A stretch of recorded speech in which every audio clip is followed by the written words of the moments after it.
Hello everybody, and welcome to my Riot 4-wheel drive for Super Nintendo review. So Riot 4-wheel drive was made by Tengen, and was released by THQ. It was a direct arcade port from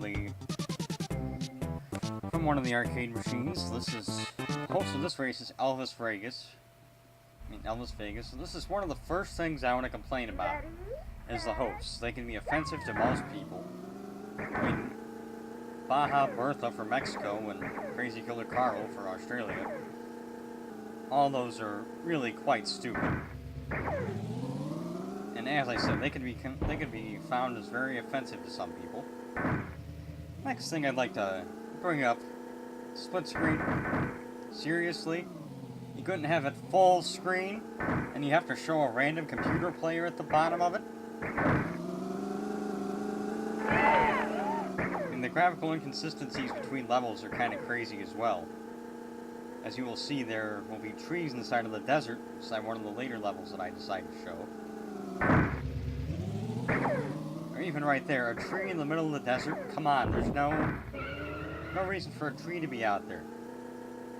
There's no water inside of the desert for it to get nutrients from. This game just really makes my blood boil. And to add on to that, the sound is horrible. And the controls are awful as well, considering as this game really does beg for an analog stick, but as we all know, the Super Nintendo does not have an analog stick on it. The D-pad makes it a pain in the ass to turn.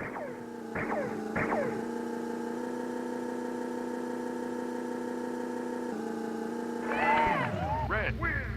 You win. Woohoo. And Sheikah leg for the Arabian Desert. Keep in mind, there are more than sand tracks and everything in here. I just picked those because they're the easiest to make fun of.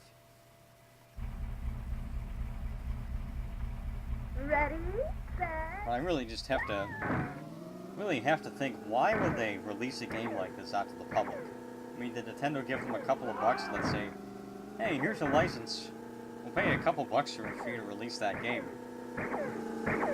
Just to make people mad. I bought this game for about $5 on DKOldies.com, so I mean, at least it was not that much of a hole in the budget for a game like this.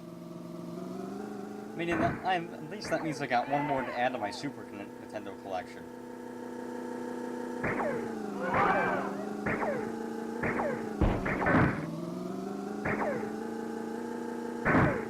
I mean, there are so many other ways I can complain about this game. I guess the nice thing to realize is, at least there's better games out there than this, like Pole Position, Rad Racer. Those did a whole lot better than this did. You know, between the Bosch perspective and stuff, I just cannot see a reason why I will ever play this game again. I sure as heck don't recommend it to you.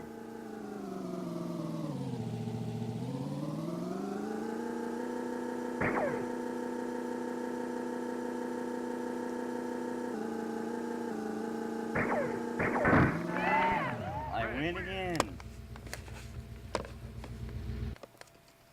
So here we have Crazy Killer Carl inside of Australia. It's a rock track, but there really is not that much of a difference on the sand and dirt tracks. I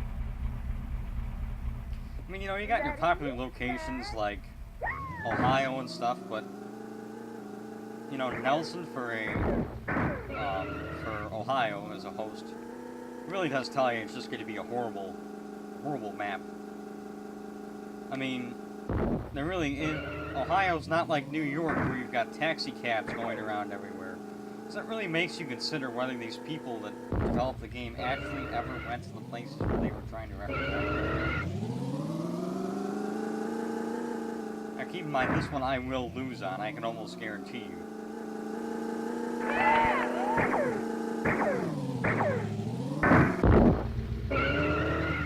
See, just to share my first experiences, I turned on this game and I thought, what the heck am I getting myself into?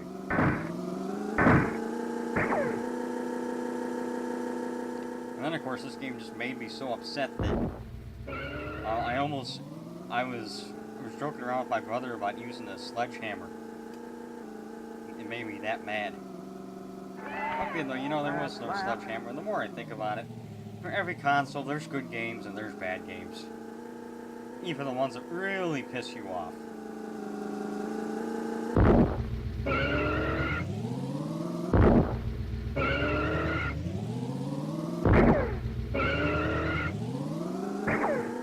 I mean, this does at least make you think, how would this game play inside of the arcade? Honestly, I'm too scared to find out. Because if this game sucks as much as it does, as much as it does inside of the Super Nintendo, as it does in the arcade, then honestly, I do not see this machine gobbling up quarters anytime soon. That's for sure.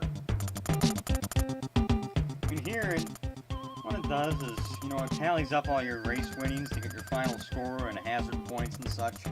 But it's really stupid because I actually opened up the cartridge to verify this. There is no battery, so no matter what your high score is, it never saves it.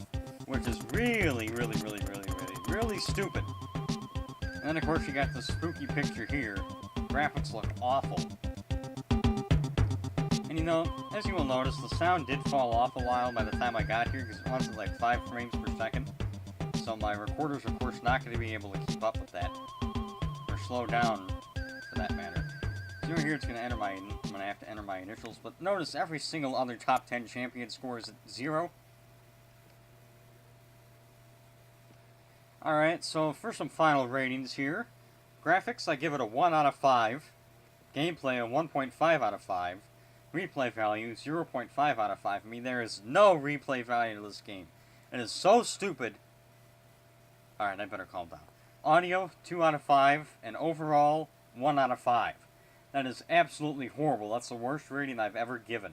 This has got to be the worst game I've ever played. So as a recommendation, I hereby do not recommend Road Riot for the Super Nintendo to anyone. It's one of the worst games I've ever played between the horrible graphics, mediocre sound, absolutely horrible gameplay, and control problems. I do not see a reason to recommend this game. Thank you all for watching. Hope you all have a nice day. Again, this game just plain and simply sucks.